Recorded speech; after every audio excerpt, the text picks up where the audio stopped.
Sumainyo ang Panginoon. Tayo po ay nasa huling araw ng ating paghahanda. Sa mga pagninilay na ating dinaanan sa loob ng siyam na araw, 8 araw na nakalipas, pagsiyam ngayon, ay bilang pagsasariwa ng siyam na araw, siyam na buwan sa sinapupunan ng mahal na Birhen Maria ng ating Panginoong Jesucristo. Una ay ang patutungo ni Juan at ang patutungo mismo ni Jesus sa pamagitan ng kanyang gawa. Pangalawa, ang pagliligtas ng Diyos sa buong lahi. Pangatlo ay ang pagtugon ni Zacarias na kasing tibay ng pagtugon ni Maria. Pang-apat ay ang panalangin ni Zacarias na tinupad ng Diyos sa panahon na kagustuhan ng Diyos. Panglima ay ang pagpapahayag ng anghel na nag-aanyaya sa atin na magpahayag ng mabuting balita. At ang mabuting balitang ito ay nawa ay hindi lang manatiling balita, ngunit ay magbigay ng pagkilos, lalo-lalo na para sa produktibong pagkilos at kawang-gawa. Pang-anim ay ang pagpapahalaga ng biyaya ng panahon na nawa ay magamit natin at pagpapasalamat sa mga panahon na ipinagkakaloob ng Diyos sa bawat isa sa atin. Lalong-lalo na ang panahon ng kasalukuyan bilang tanda ng pagkilos na handog na Jesus. Pang-walo, kahapon ay nakita natin na ang Diyos ay mapagpala. At ngayon ay ang tinatawag nating awit ni Zacarias. Mas kilala kasi natin yung awit ni Maria, yung tinatawag natin Magnificat. Ang puso ko'y nagpupuri sa Diyos. Medyo wala kasi tayong Tagalog translation na awit ni Zacarias na kung tawagin natin ay Benedictus, blessing. Sa mga pari, mga madre, at yung mga third order na gumagamit ng divine office, ay palaging dinadasal ito araw-araw yung tinatawag natin awit ni Zacarias. Pero bahagi, alas kahalintulad ng awit ni Maria, ang awit ng pagpapasalamat sa biyaya ng ipinagkakaloob ng buong may kapal. Pero nais nating bigyan ng pagninilay, lalong-lalo na sa 2 puntos sa bagay na ito. Ito ay awit ng papuri na una ay nagpapahayag na pangako ng Diyos. Ang pangako ng Diyos na nagkaroon ng katuparan. bahagyo. At ano yung pangako na ito ng Diyos? Kung makikita po natin sa istorya ng pagliligtas ng Diyos, yung alin? Yung paglingap ng Diyos sa kanyang bayang Israel. Hindi lang yung pagkilala ng paglingap ng Diyos sa libing. Bagaman, alam po natin ang Israel ay itinuturing na isang malaking libing. Pero yun ang pagkita natin, bayan ng Diyos. Very strong po yan sa Second Vatican Council. Lumen Gentium, ang bayan ng Diyos. Ang pagkilala sa pangangalaga ng Diyos sa kanyang buong bayan, Israel. Sa mga Israelita, napakalakas ko yan. Lalong-lalo pag sinabi mo, kami ang bayang pinili ng Diyos.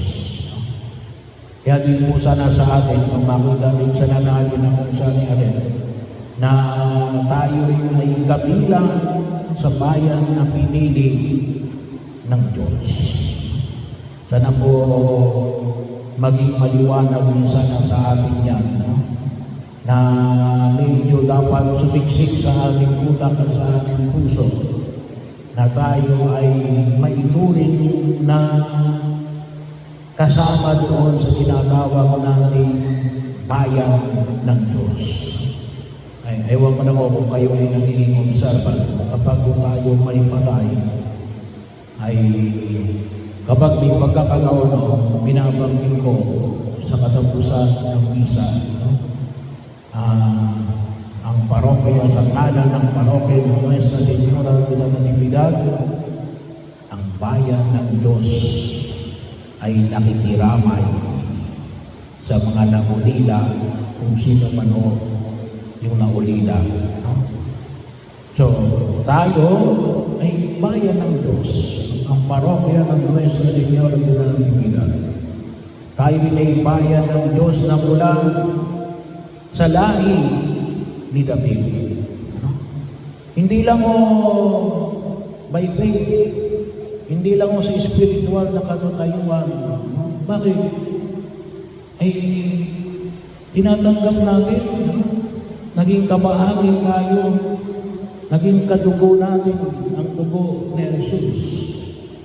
Nagiging kabahagi natin ang katawan ni Jesus. Bakit? Yan ang tinatanggap natin kapag komunyon katawan at dugo ni Jesus. At hindi lang o yung kunyari, bahagi o yun. So, kung tutusin mo, dumadaloy sa atin ang lahi ni Jesus. Bahagi o yun, kung naiintindihan natin yung ating pananampalataya. Kaya siguro rin sana, pagkataon na makita nila natin na sana makita natin na kapag pinag-usapan natin yung bayan ng Diyos. Hindi lang po yung Israel. Bagaman nakita natin na yung kaganapan na yan ang pangako ng Diyos, so sinasabi natin, yung bayan ng Diyos na ipinahayag ko ni Prophet ni Zacarias na na ito ay na iniligtas sa harapan ng mga kaaway. At maging bahagi yun ng usan sana maramdaman din namin. Well, paliwanag ko yan sa bayang Israel, na ipinagsasanggalang sa kamay ng mga nasusuklam sa kanya. Kitang-kita naman po hanggang ngayon kung paano niya pinoprotektahan ang bayan na ito. Na kung tutusin ko, nabanggit ko na ho rito last year na rin. Ang Israel, ang total population ng unang Israel, 10 million. Ay 10% lamang ng total population ng Pilipinas. Pero kaya niyang protektahan ang kanyang bayan laban sa mga nakapaligid nito. No?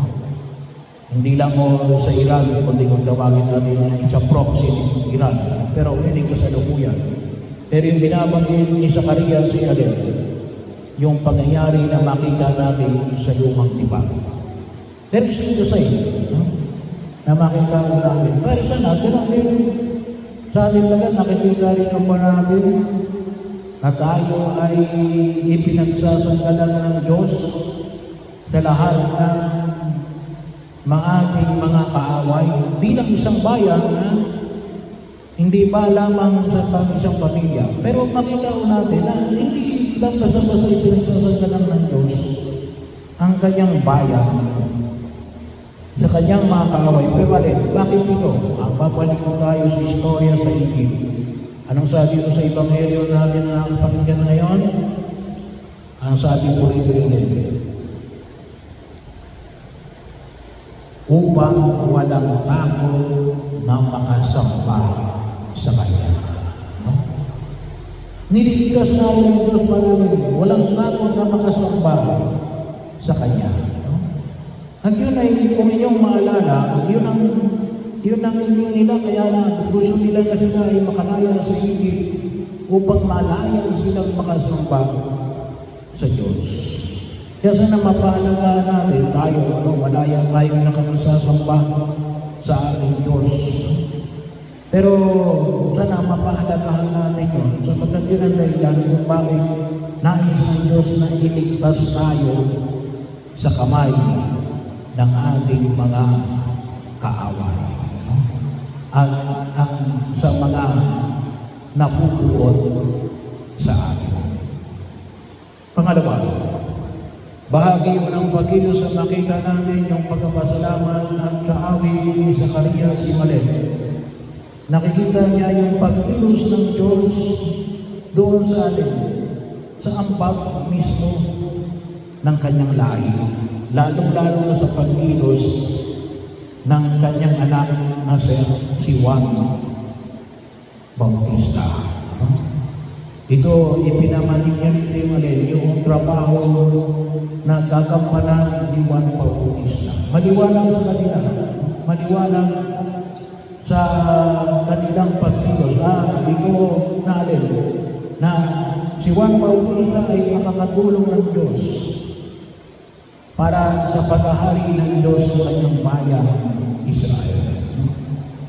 So, bahagi yun na makita ko natin, yung pamilya natin, anong iaambag sa bayan ng pangil. Yung pamilya ba natin, anong iaambag. Hindi yung,